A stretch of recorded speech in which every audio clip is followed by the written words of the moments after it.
back's against the wall, that's when you give it your best. Cade Cunningham, maybe with one of his best of the series, under 40 seconds to go, a three-point game, and Cade with the J to extend the Pistons' lead to 5. And just like that, down 3-1, the Pistons rally back and make this a 3-2 series. They live to play another day, but I think the story of this game, take a look at Cade Cunningham's number, 45-point night. Franz Wagner obviously not in the lineup tonight, which changed things for Cunningham, but having a massive, massive offensive output on the other end. Paolo Banchero, you can't understand what he did on the night. 45, 9, and 7. Maybe could have used a little bit of help, maybe from Wagner, but wasn't quite enough. The Pistons, they play again. And we are back joined by CBS Sports NBA analyst John Gonzalez. As John will look at that, what have we just witnessed from the Detroit Pistons? Backs against the wall, and well, they figure it out, and they figure it out on the arm of Cade Cunningham, a 45-point performance, going 14 of 14 at the line. Now listen, I don't want to shut down what he did on the day, but just give me your thoughts. Do you think that maybe having Franz Wagner not there on the floor maybe changed things for the success that he found offensively on the night? What do you think? Yeah, for sure. I mean, it's an easier ask. Now, they did throw Paolo Banchero at him late in the game, but early in the game, Jamal Cain stepped into the starting lineup for Franz Wagner, and he just had no answer for Cade Cunningham. And who knows, like, Franz could have been out there, and maybe it was just Cade's night regardless, but independent of who was guarding him, it was Cade Cunningham's night. He goes for 45 points. That's a Pistons single game playoff record, which when you think about that, that's so remarkable because the Pistons have won multiple championships. They've had amazing players throughout multiple eras, and now Cade Cunningham stands first among them. He was so efficient tonight, 13 for 23 from the floor, made 5 threes, and then you mentioned the free throws. That was the difference maker. 14 of 14 from the line. Make your free throws, kids, because the Magic did not do that. And while Paolo Banchero had a great night tonight, he missed 7 free throws. They lost by 7 points tonight. And it's not just his fault because none of the Magic shot well from the stripe, which is very uncharacteristic of them.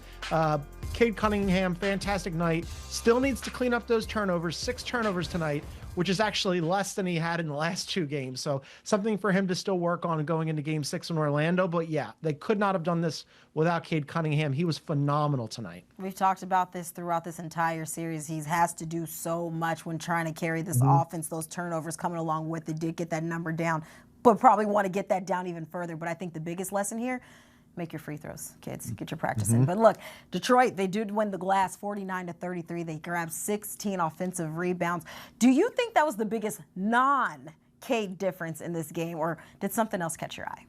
Yeah, no, that's exactly right. I mean, that's the way that the Pistons want to play, right? They're a really good defensive team, and they get everything in the paint. And when they're on and when they're bullying people down low, and Asar Thompson said it in the in-game interview, that he wanted to go and be one of the most physical players out there and make sure that he dominated down low. Well, he did. I mean, he didn't score the ball great tonight, but he did everything else. He had 14 rebounds, 4 steals, 2 blocks. But the Pistons won the points in the paint.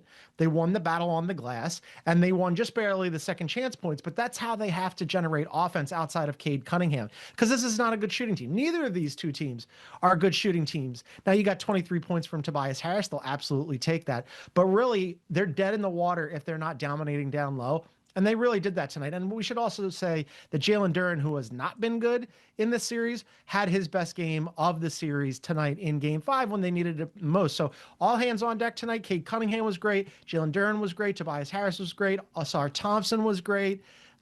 This was one of those situations where it wasn't, Cade Cunningham definitely overshadowed everybody else, but his supporting cast, and we've been calling for this the entire series, when's he going to get some help? He got some help tonight. Yeah, got a little help there, and that's something that we've been talking about this entire time. Like I mentioned, Cade having to do it all, but getting that support from that supporting cast certainly boding well. Like I mentioned, when your back's against the wall, that's when people tend to step up. But meanwhile, I mean, a big night on the other end of the floor for Paolo Banchero. I think we got to acknowledge what he did. He finished with 45 on 17 of 31 shooting.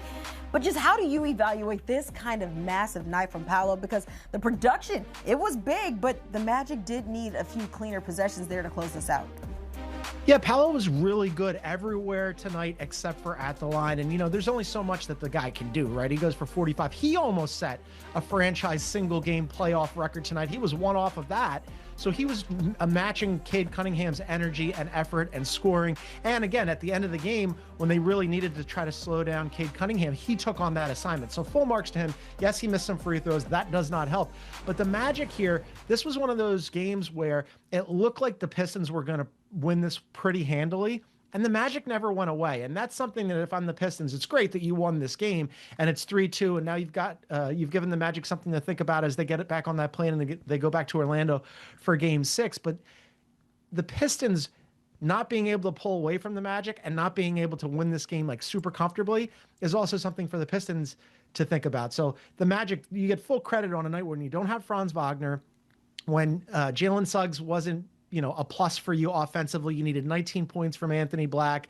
Jamal Cain's in the starting lineup. He gave you nothing offensively, and he was basically a turnstile for Cade Cunningham. And still, despite all those things, and on top of them missing 14 free throws, they were right there. They only lose this thing by 7 points, and it was much closer than it should have been. So, yeah, I mean, this has been a really, really close series. Okay, so taking what you just said, because you said that, even despite, the Detroit trying to run away with this, Orlando never really going away. Does this win right here maybe change the feel of this series at all? Or do you think Orlando's still in control, heading home, up 3-2? And like you mentioned, they weren't able to pull away in this one. Orlando was on their heels.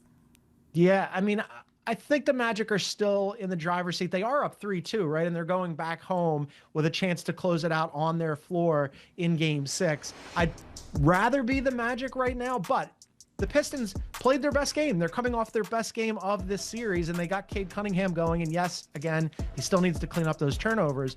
But this whole series has been so close, and I didn't think it was going to be. I mean, they're very, very similar teams in that they both have really good defenses. Neither of these two teams shoot the ball well. Both of them want to be paint dominated. They both have big bodies. They both have turnover issues. I mean, they're very, very close to it. They're like the Russian nesting dolls. I don't know which one's the bigger one, which one's the smaller one, but they're very similar.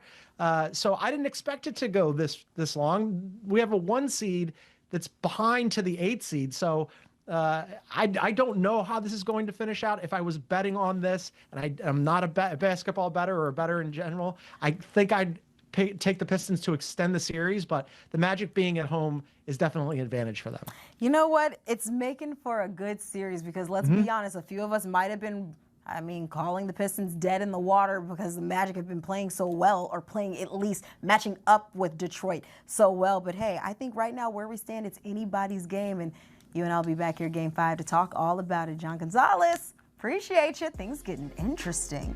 We'll take a look at 60-win teams to trail 3-1 in the opening round.